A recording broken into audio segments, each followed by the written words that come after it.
Are you feeling overwhelmed and drained by the daily grind?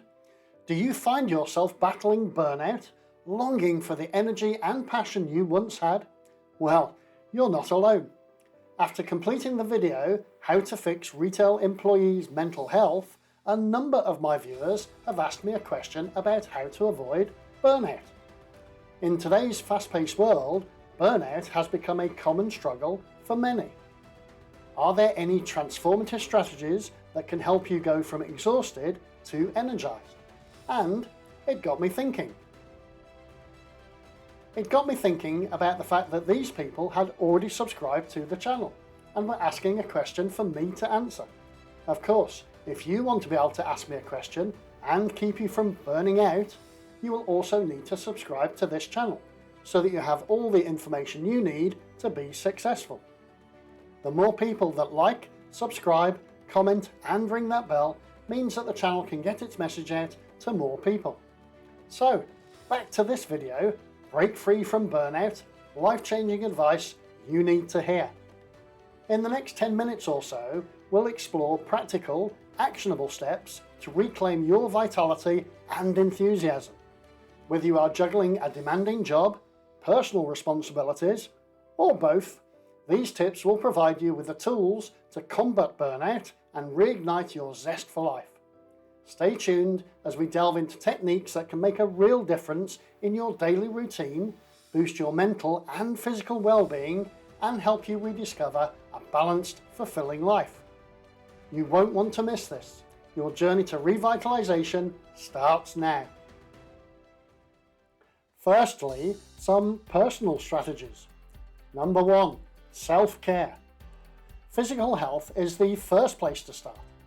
By following the habits of a regular exercise regime, coupled with a balanced diet, as well as adequate sleep, these are the first crucial steps for maintaining energy levels and overall well-being. You then need to look at mental health practices, such as mindfulness, meditation, or yoga, as this can help manage stress levels. And finally, in self-care, you need to look at hobbies and engaging in activities that you enjoy and that are not work-related, as this can provide a mental break and also reduce stress. Number 2. Time management. You must learn about prioritization to ensure you focus on high-priority tasks and also make sure that you are delegating when possible. Trust me, it's more possible to delegate tasks to others in your team than you really think. Go ahead, try it. Alongside prioritization, you must also take regular breaks throughout the day to rest and recharge, even if this means just walking away from your desk for just 5 minutes. Number 3. Setting boundaries. I think most of my viewers and listeners are well aware of my thoughts about the term work-life balance. However, as it's the simplest way to explain things, I think I will continue to use it, just with my usual caveat. Essentially, you must clearly separate work time from personal time to avoid overworking. And you really need to learn to say no to additional responsibilities that could overwhelm you. There are multiple ways to say no. It doesn't have to be a blunt refusal. Just be honest and direct. Use a positive tone, offer alternatives, and maybe even a collaborative approach. For example, where does this new task fall in the priority list? And of course, provide a reasonable explanation. And number 4, seeking support.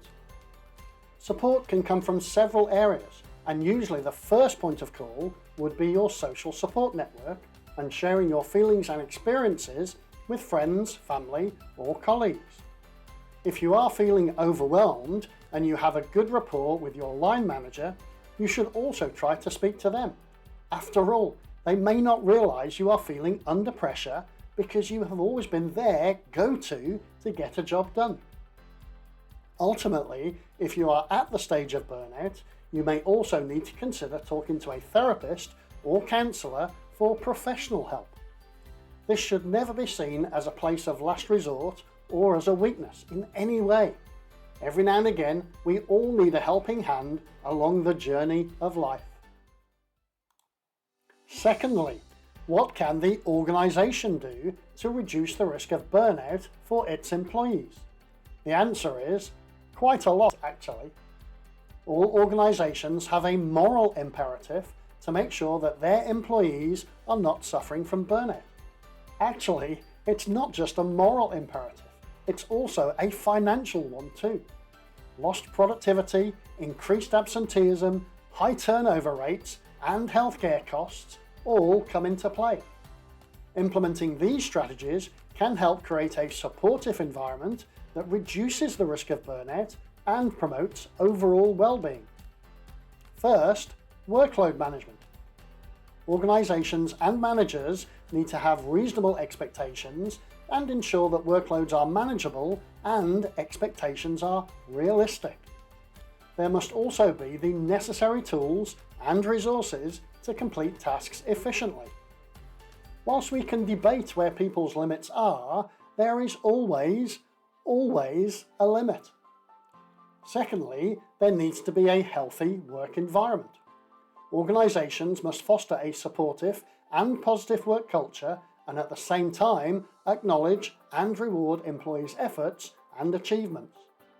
Whilst there are few people that I know that would turn down a financial incentive, the smile that I have seen on an employee's face when I have given them authentic praise because they have been recognised is far more rewarding.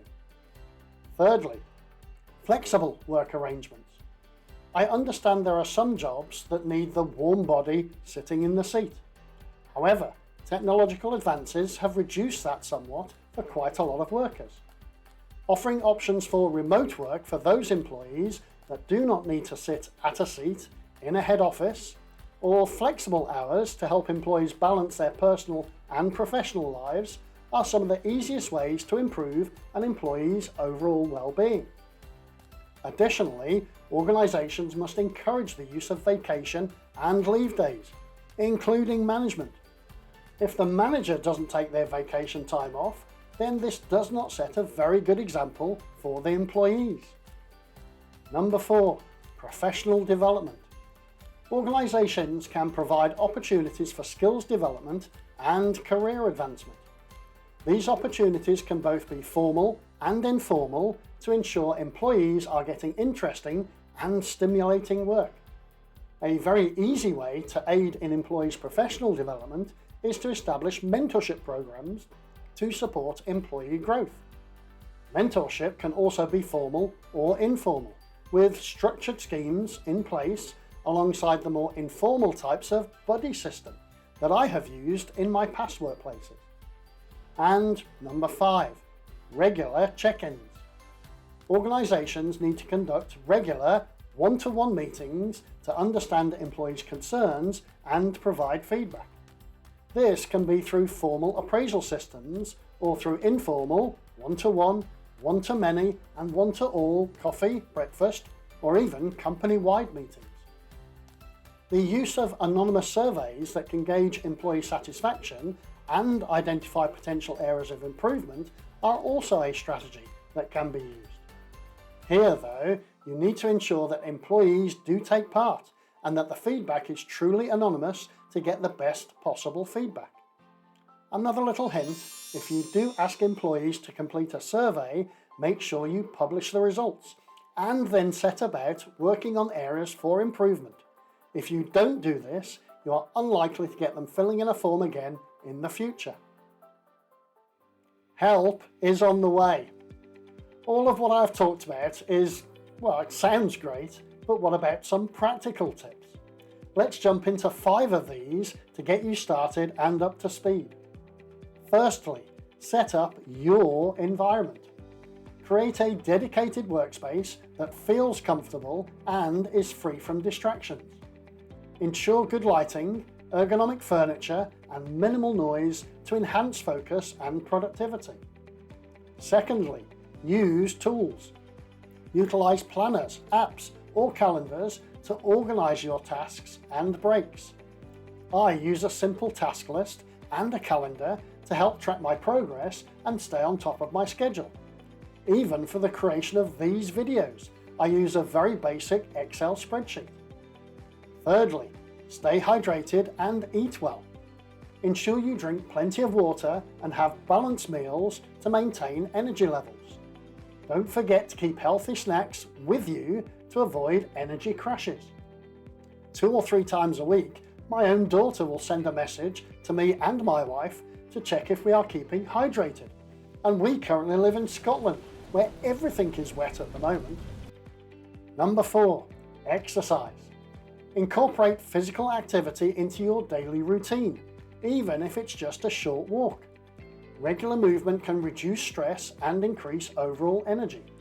You need to work out when it is best for you, not for anybody else. It could be prior to breakfast or prior to sleeping. It comes down to your own preferences. However, if you can try to do this at the same time each day and outside in the fresh air, and then as you walk around, look and take in the wondrous world that we live in. And finally, number 5, seek out help from your personal network or professional help. If you find managing stress particularly challenging, talk to your personal network or consider consulting a coach or therapist for personalized strategies. Professional guidance can provide tailored support to address your specific burnout triggers. Burnout can creep up on you without you even knowing it. You just start feeling more stressed, more lethargic, and less passionate about the job you used to love. By integrating the practical tips contained within this video, you'll establish a solid foundation for a routine that reduces the risk of burnout and supports sustained well-being. However, it all starts with you. I hope this has helped somewhat in your understanding of why burnout happens and what we as individuals or organisations can do to reduce that risk. If you can think of anything else, then you know how to find me. Send me a message on LinkedIn, X, or the retail101online.com website, and I can add these new insights to the list. Don't forget to hit that subscribe button and ring that bell wherever you get your podcast fix, so you never miss out on the excitement of our next episode drop. Cheers to the retail revolution.